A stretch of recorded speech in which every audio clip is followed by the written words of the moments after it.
Hey everybody, it's Master Gallengeist here, bringing you my review for the latest episode of Arrow, The Recruits. So, this episode was kind of busy in my opinion, and I thought that it would have been better if they kind of limited the focuses, because we got three main kind of threads going through of the flashbacks, which were still kind of limited, but actually pertain to, of course, the second one, the present day, of which there was that, and then Diggle's storyline, which was also set in the present day.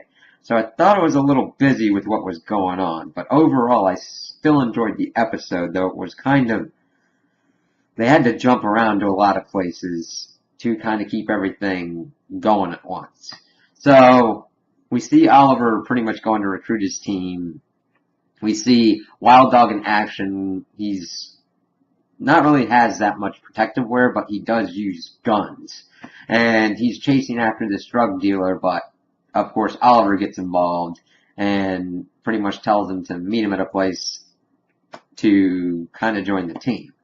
So he gets all of his recruits together, and their first test is to get past him to ring a bell.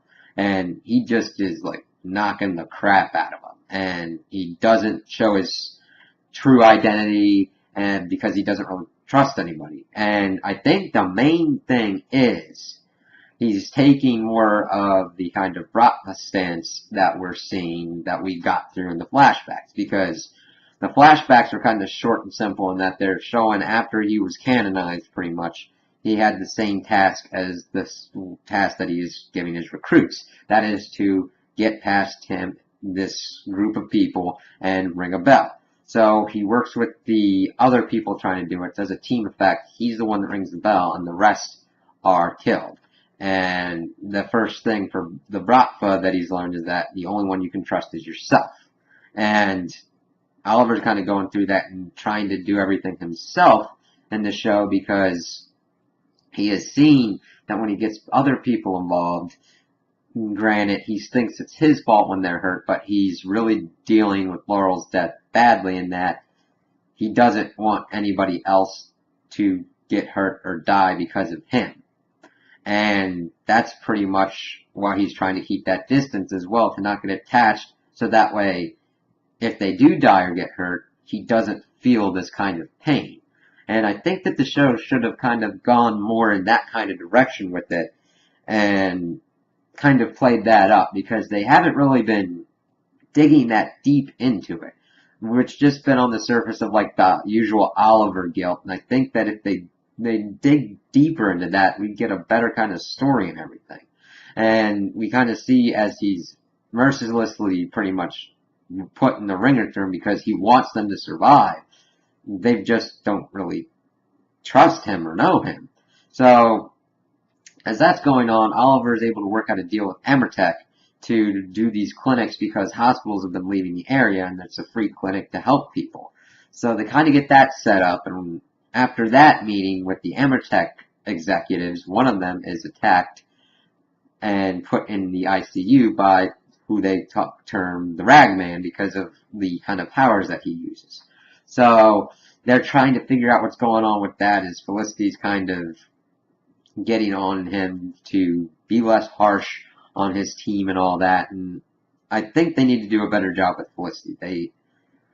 They had a better handle of her in like the first two seasons, but in the third season they just kind of went overly dramatic relationship with her and kind of whacked her out, and I still don't think they've got a great handle on her, because as they're going through this and they're setting up the clinic and everything, the group is trying to figure out what to do. Of course, Lance was supposed to be there to cover an entrance, but of course is still drinking, arrives there late. Ragman's able to get in and get at one of the remaining Amertech CEOs. And of course, Oliver had given him a sweet deal saying that they'd pay for anything that would go wrong there. And of course, that goes wrong.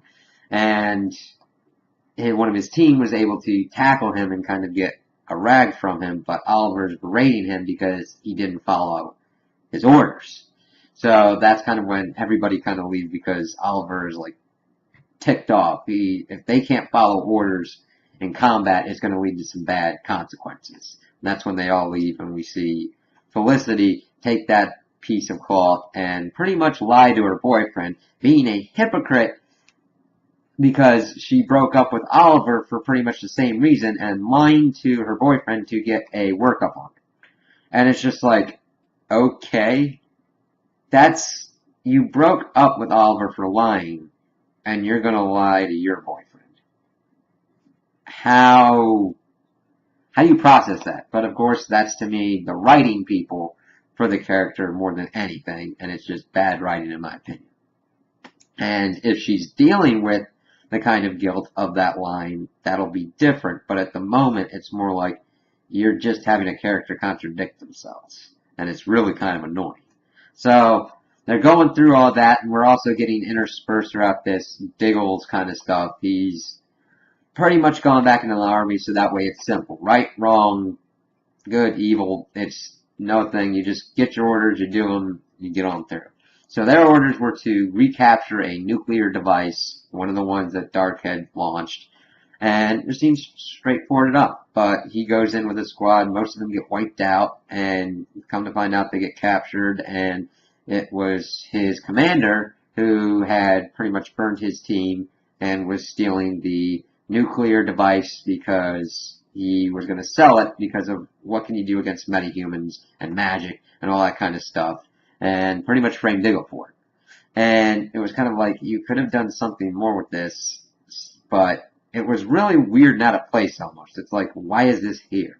I mean, it's good to get Diggle back to Star City, but it just doesn't go with the overall flow of what was going on unless you're counting that it's Amertek Tech, which, of course, links back to the Ragman, who we see that Oliver and them had found out that the Ragman had an isotope from a nuclear warhead from, of course, the one that Felicity had to divert from Star City to Havenrod. And that's where the Ragman was from. And we see that Amertek is almost going into bankruptcy and is making a weapons buyout deal with Tobias Church. So Oliver pretty much goes in alone and almost gets killed by Church, but the Ragman had showed up and was going to kill the CEO, but at the last minute decided to save Oliver's life with his kind of power and everything.